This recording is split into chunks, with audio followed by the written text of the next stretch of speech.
Mahigit 40,000 o bilyong pisong pondo ang inaprubahan ni Pangulong Aquino para sa rehabilitasyon ng mga lugar na sinalanta ng Bagyong Yolanda. Ang naturang pondo ay nakalaan para sa pabahay, infrastruktura, livelihood at pag-aaral ng mga biktima. Si Rocky Ignacio para sa detalye.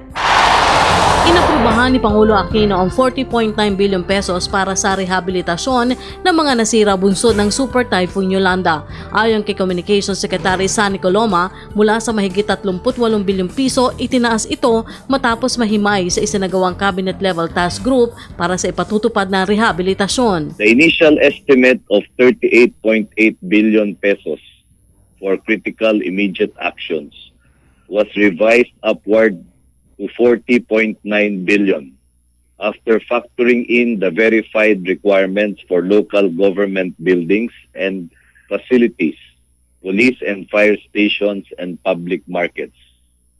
Revised approximate sectoral allocations are as follows.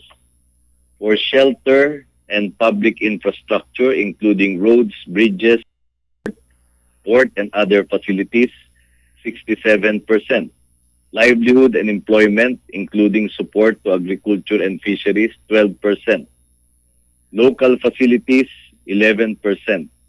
Social services, including health services, education, and training, 9%. These percentages will apply to the 40.9 billion revised estimate. These budget estimates will be subjected to further fine-tuning through on-ground validation of initial rapid assessment findings.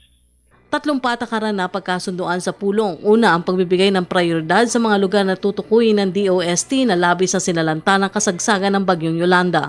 These are the first priority areas that, as determined by DOST Pag-asa's storm tracking process, were within the 50-kilometer zone from the eye of Typhoon Yolanda as it struck eastern Visayas and the nearby regions. Included in this first priority zone are 171 municipalities in 14 provinces and 6 regions. The brunt of Typhoon Yolanda's powerful of signal number 4 winds up to 250 kilometers per hour and an accompanying storm surge was absorbed by 63 municipalities in Region 8's Leyte Samar Island provinces, as well as 84 municipalities in Region 6, Panay Island and Negros Occidental.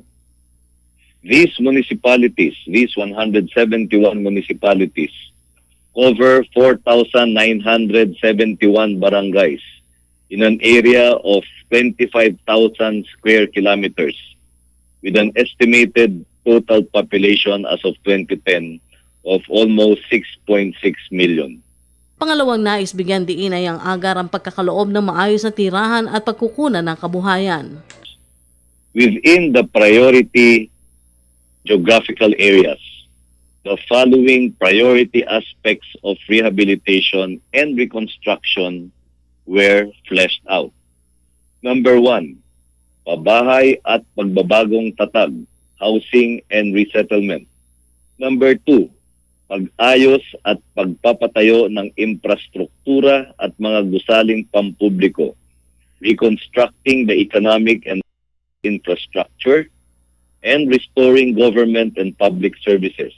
Pangatlo, pagsasaka at pangingisda, restoring agriculture and fisheries. At pang-apat, pagbabagong tatag ng lokal na kabuhayan, re-energizing local economic development through livelihood and employment. Pangatlo ay ang paglalatag ng pondo sa rehabilitasyon. Ayon sa kalihim, may 14 na bilyong pisong supplemental budget at 16 na bilyong pisong calamity fund ang tutugon sa unang bahagi ng rehabilitation plan. May inila na rin kasing pondo na magagamit sa patuloyang rehabilitasyon sa 2014 national budget. Meron pa pong mga aksyon na gaganapin sa unang bahagi ng 2014 at mga susunod pang buwan, no? Dahil batid naman natin na matagal itong proseso ng rehabilitasyon.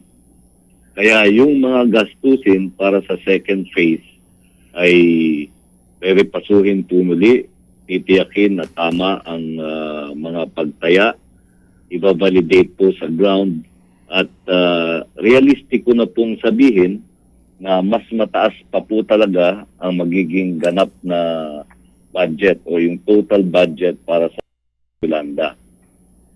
Batid din po natin na meron ding paglalaanan ng pananalapi na katulad nung Zamboanga,